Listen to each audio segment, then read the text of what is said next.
नमस्कार मैत्रिणींनो, स्वागत आहे तुमचे शीतल्स किचनमध्ये। तर आज दीप अमावस्या आहे, तुम्ही पूजा केलेली असेलच, तर उद्यापासून आता श्रावण सुरू होणार आहे, तर त्यासाठी ही तयारी आहे। तर इथे बघा भरपूर सारे शेंगदाणे मी भाजून घेतलेत आणि त्याचे जेवढे होतील तेवढे साल काढले। तिथे नंतर विलायचे घेतलेत 5 ते 6 आणि त्यानंतर इथे गूळ मी सुरीने छान कट करून घेतलेला आहे।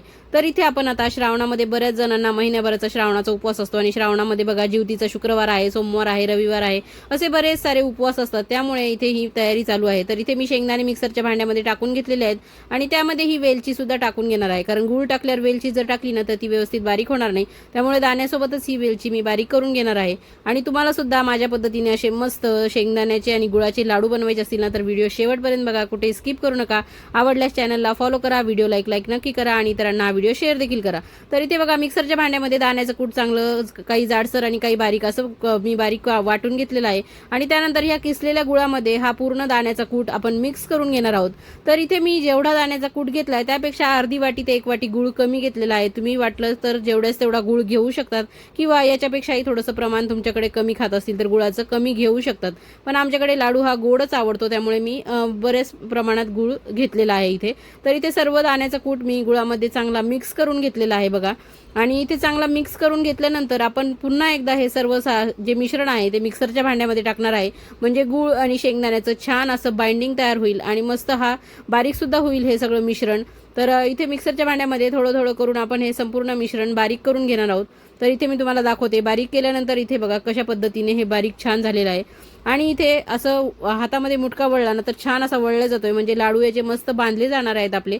तर अशा पद्धतीने आपलं हे मिश्रण तयार झालेलं पाहिजे। तर असं करून मी बघा संपूर्ण हे राहिलेलं दाण्याचं कूट आणि जे गूळ आहे त्याचं मिश्रण व्यवस्थित मिक्सरमध्ये बारीक करून घेणार आहे। तर तुमच्याकडे सुद्धा असे गूळ शेंगदाण्याचे लाडू आवडतात का?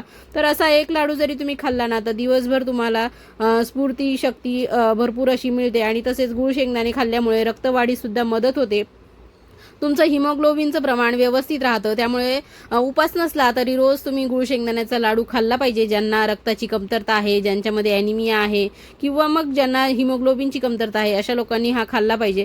तर श्रावणामध्ये बघा उपास असल्यामुळे बरेच जण एकदा जेवून श्रावण पाळतात, त्यामुळे त्यांना सुद्धा हा एक लाडू खाल्ला तरी 2-3 तास भूक लागण्याचं काही काम नाही। तर इथे बघा मी थोड्याशा खरबुजाच्या बिया टाकलेल्या आहेत आणि त्यानंतर इथे थोडेसे बदाम मी कुटून टाकलेले आहेत। तर तुम्ही इथे तुमच्या आवडीचे सगळ्या प्रकारचे ड्रायफ्रुट्स तुम्हाला आवडत असतील ते इथे टाकू शकतात।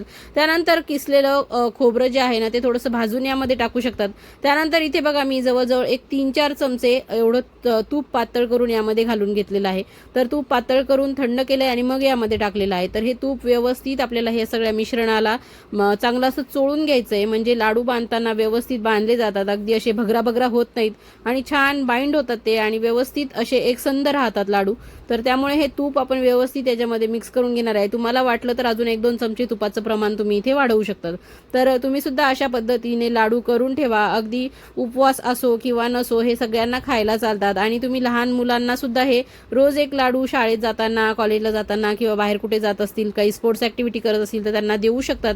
आणि त्याचबरोबर लहान मुलांची जी शाळेत छोटी सुट्टी असते त्यासाठी तुम्ही सुद्धा हा लाडू देऊ शकतात आणि मोठ्यांना सुद्धा चालतो। तर लहानांपासून मोठ्यांपर्यंत सगळ्यांनी खावा असा हा मस्त पौष्टिक, शक्तिवर्धक, अगदी कमी साहित्यामध्ये झटपट होणारा शेंगदाण्याचा लाडू तुम्ही तयार करून बघा। आणि माझी ही रेसिपी तुम्हाला आवडली असेल तर नक्की व्हिडिओ लाईक करा। तर लाडू इथे तोडून दाखवते, अगदी छान खुसखुशीत झालाय। तर रेसिपी आवडली असेल तर नक्की ट्राय करून बघा, खा, प्या, मजा करा। थँक्यू।